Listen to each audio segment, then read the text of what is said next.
fade in. A low, droning hum of Gregorian chants underlies a slow pull through a mist-filled medieval alley. Rain taps gently against weathered stone. A voice begins measured, solemn, and intent. In the great tapestry of human history, some threads have been quietly snipped, others died to disguise the truth. The Middle Ages, often dismissed as brutish, ignorant, or lost, were anything but. Beneath the thatched rooftops and crumbling monastery walls, secrets stirred, discoveries made and unmade. Ideas buried under the weight of power, fear, and time. Today, we peer into that forgotten world not as tourists, but as investigators of truth long silenced. This is not a tale of kings and battles. This is a chronicle of forbidden knowledge, of whispered texts and deadly daily rituals, of what the world once knew and chose to forget. Slight crescendo in background music. Soft choral voices blend with cold wind. We begin, not in a royal court, but in the quiet intimacy of a bed, a place of rest, or so we assume. The average medieval sleeper knew little comfort. A bed was not a mattress, it was a sack of straw, known as a palliasse, left untouched for seasons, even years. Inside these decaying bundles festered lice, bedbugs, fleasome, carrying the plague that would wipe out 1/3 of Europe. You did not rest alone. You rested with death curled in the folds of your bedding. Even the rich fared only slightly. Better feathers replaced straw, wool replaced dirt. But the fatal flaw remained: stillness, warmth, time, an ecosystem for parasites to thrive in luxurious silence. And like a lullaby, the hum of infection sang its nightly tune. The body lay still, but the war raged on, microbial and merciless. But filth did not end at the bedpost. It followed you into the bathhouse, a paradox of purification. Bath symbols of Roman sophistication had evolved into theaters of slow decay. Imagine dozens entering the same tub in succession. The same tepid, reused water absorbing not just skin and sweat, but lesions, pus, feces. No filtration, no sterilization, just a viscous soup of humanity. These halls, disease didn't merely spread, it danced, unseen and gleeful. Physicians praised the steam for opening pores, believing it allowed sickness to escape. They didn't realize it was an invitation, a gateway into the bloodstream. Hepatitis, syphilis, typhus were the true patrons of the public bath, and yet, the greatest irony may be what followed: fear of bathing. After the bathhouses fell into infamy, many turned from water altogether. By the 16th century, a new belief took hold: that water weakened the body, that it made one vulnerable to illness. Cleanliness was now dangerous. Purity was suspect. Royalty and peasants alike swore off immersion. Some bathed only a handful of times in their entire lives. Instead, they masked the stench with flowers, oils, and wine-soaked cloths. They hid decay beneath roses. The smell of death became perfume. A deepening piano chord swells dark, echoing this logic. A kind of inverted health bled into medicine itself. The body, they believed, was ruled by humors: blood, phlegm, black bile, and yellow bile. Balance was everything, and imbalance was death. So came the practice of bloodletting. A misbehaving patient, feverish, weak, would be cut, bled, drained of their illness, or so they hoped. But this ritual often weakened the sick beyond recovery. Arteries were nicked, infections introduced, leeches used indiscriminately. Yet the method persisted, revered, even perfected, because it felt scientific. It had rules, tools, a sacred geometry, and it was killing them. But the deadliest medicine of all was mercury. To modern eyes, mercury is a shimmering warning sign, a metal that destroys the mind, wrecks the nervous system, rots the soul from within. But in the medieval apothecary, mercury was magic. It was alchemy, it was salvation. They swallowed it in tonics, rubbed it into wounds, inhaled its vapor. They believed its poison could purge greater poisons. Patients suffering from syphilis, common and feared, were doused in mercury for weeks, until their gums bled and their teeth fell out. This, they believed, was healing. In truth, it was slow execution, masked as hope. One popular remedy, blue mast, was laced with mercury, honey, and herbs, taken for depression, constipation, even melancholy. Presidents, monarchs, artists all likely consumed it, and slowly unraveled. But the poison was not limited to medicine. It was slathered across the skin in the name of beauty. Women yearned for pale, ghost-like complexions, the mark of nobility. So they painted their faces with lead, their lips with mercury, their eyes with belladonna, a drop of death to widen the pupils. These substances did not merely irritate, they destroyed. The skin sloughed away, hair fell out, minds dimmed, organs failed. But appearances, as ever, mattered more than health. They masked death with beauty and wore their coffins on their faces. The music slows, wind, returns cold and rustling like parchment. The greatest threat was not in what they did, but in what they didn't know. Lead, the silent killer, was everywhere. In goblets, pipes, cooking pots, it leached into wine, vinegar, and the bloodstreams of kings. It mimicked sweetness, sharpened flavors, and so it was beloved. It destroyed the brain, gutted memory, shattered cognition. But they didn't see the cause. They blamed spirits, curses, divine punishment. never the goblet from which they sipped their nightly wine. Lead seeped into the womb, poisoning unborn children. It warped bloodlines, stunted generations, and perhaps, as some scholars suggest, it played a role in the madness of dynasties, a slow unraveling of empires. And yet, the most sacred of needs, water, was the most dangerous of all. Streams and wells teemed with waste, dead animals, and rot. Rivers ran black with sewage, and so the people turned to beer, not for intoxication, but survival. Boiled, fermented, filtered by yeast, beer was cleaner than water. Even children drank it, beginning at the breakfast table. It was a lifeline, but one with its own shadow. Without regulation, beer varied wildly. Some batches were harmless, others were spiked intentionally or accidentally with poisonous herbs like henbane, hemlock, or nightshade. Brewing was alchemy without science. Every sip was a gamble, and yet it persisted, not because it was safe, but because everything else was worse. A heartbeat begins slow and distant, fading in beneath the music. Their lives were bracketed by necessity and ignorance. They feared disease, but misunderstood its source. They sought beauty, but courted death. They prayed for health, while feeding on decay. And behind it all, unrecorded, some knew better. Whispers of forbidden texts spoke of purer methods. Hidden treatises from the Arab world described sterilization, anatomy, contagion, but many of these were locked away, untranslated, or dismissed as heresy. Inquisition silenced dissent. Fire consumed manuscripts, and with each page turned to ash, the world fell a little further into shadow. The screen is dark. A single candle flares to life. The camera pushes through the flame into a stone chamber lined with scrolls and skulls. A low hum of Latin whispers builds beneath the voice. The world they built was fragile. It teetered on the edge of belief and ignorance, sustained not by knowledge, but by fear dressed as faith. In the heart of medieval Europe, truth became dangerous, and those who sought it often vanished. Monasteries once served as beacons of wisdom, hoarding manuscripts from ancient Greece, Rome, and the Islamic Golden Age. But as church power grew, so did its paranoia. Texts that questioned dogma were sealed, burned, or chained in locked vaults only the chosen could see. A knowledge blackout had begun. But here's what they didn't want you to know. By the 9th century, Arab scholars like Al-Razi and Ibn Sina had already discovered contagious disease. They described quarantine, sterilization, mental illness, and even brain surgery. Their work was clear, methodical, and hundreds of years ahead of Europe. Yet in the West, where church authority reigned supreme, these texts were deemed suspect, too foreign, too rational, too dangerous. Only fragments trickled through, smuggled in through Spain or Sicily, translated in secret by heretical monks.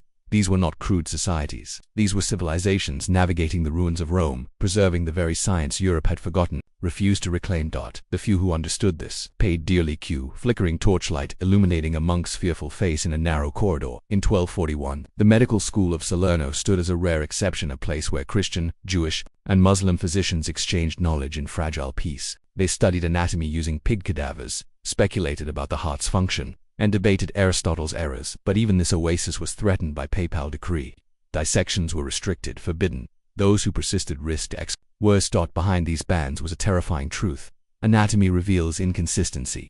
If the soul lies in the heart, why does a brain injury change personality? If divine design is perfect, why do babies die deformed? To study the body was to challenge the heavens. And so, the church covered its ears and sharpened its knives. Meanwhile, the peasants suffered. Without understanding illness, they turned to superstition. 2 amulets, relics, spells. A silver coin under the tongue for protection. A saint's bone worn at the neck to cure fever. The world was thick with invisible enemies, and every shadow could hold a demon. And yet some folk knowledge wasn't entirely wrong. In the forests, far from the cathedrals, the herbalists worked in silence. They knew which roots cooled fever, which bark stilled the gut, which petals eased the dying, passed down by memory and ritual. This was a different medicine, one not of schools, but of survival. Yarrow, Comfrey, Mugwort, whorehound names whispered in dialects now lost, but as fear spread, so did blame. These women, midwives, healers, wise ones, were increasingly branded as witches. They held no diplomas, wore no robes, but they knew when to cut a cord, how to stop a hemorrhage, how to make a dying child breathe again. This power terrified those who could not explain it, so they were accused, tortured, burned. What Europe called witchcraft, in many cases, was simply unofficial medicine. The soft sound of crackling flames, a woman's voice praying in a dead language, interrupted by a scream, and while the church hunted women in the woods, they missed the rot in their own walls. Because inside monasteries and hospitals, another plague was festering, one not of disease, but of silence. Mental illness had no place in their worldview. A madman was not ill, he was possessed. A woman with visions was not gifted, she was either a prophet or a heretic. The solution? Isolation, chains, exorcism. The insane were often confined in cloisters, starved, or subjected to cold water cures, buckets of freezing water poured onto the body until the spirit fled. Others were branded or bled, left to wander like ghosts on the edge of society, and all the while, the true cause, trauma, epilepsy, schizophrenia, remained unknown, or ignored, but not by everyone. In rare corners of the world, Persia, Andalusia, North Africa, doctors had already begun to chart the mind. Ibn Sina wrote of melancholia, phobias, and obsession. Al-Baqi, a 9th century genius, recognized anxiety and depression as separate illnesses, something Western psychiatry wouldn't officially admit for another 1,100 years. But these works sat untranslated in dusty corners of libraries, not because they were false, but because they were foreign. Meanwhile, Europe chased demons. A cold bell tolls in the distance. A field of crosses fades in behind the voice. But if madness was a mystery, childbirth was a tragedy. For every 1,000 births, hundreds ended in death, the mother, the child, or both. The church said pain in childbirth was divine punishment. Eve's burden passed to her daughters. Midwives, when allowed, were blamed if things went wrong. There was no concept of sterilization, no painkillers beyond herbal brews, and no understanding of uterine rupture, hemorrhage, or infection. The tools, hooks, forceps, knives. If the child was stuck, it might be dismembered in the womb to save the mother. If the mother faltered, the child was baptized. As it exited it all. Sometimes, they simply waited for the screaming to stop. There are records hushed, buried, of cesarean sections performed while the mother still breathed, without anesthetic, without knowledge, just steel and faith. And yet, some miracle births occurred. Why? Because some midwives had ancient knowledge. Roman or Egyptian texts passed through oral tradition. They knew positions, pulses, signs, but they were rarely believed, because truth has always had enemies. The music drops, just a soft heartbeat remains. The deeper you look, the more the Middle Ages unravel as a paradox. They built cathedrals that defy physics, but treated fever with leeches. They crafted stained glass so pure it bent light like modern prisms, but bled the sick and feared the stars. They whispered of sacred geometry, ratios hidden in architecture, the Fibonacci sequence in rose windows. They mapped the heavens with astrolabes, but feared comets as omens of doom. In some ways they were more advanced than we admit. In others they walked blindfolded through a minefield led by superstition disguised as certainty. But the truth, the real truth, it's not that they were stupid, it's that they were censored. When medicine becomes doctrine, when fear overrides curiosity, when books are burned instead of read, civilization doesn't collapse. It forgets what it once knew and what it could have become. A whisper fades in. The voice of an old man reciting something in Latin. A dark library.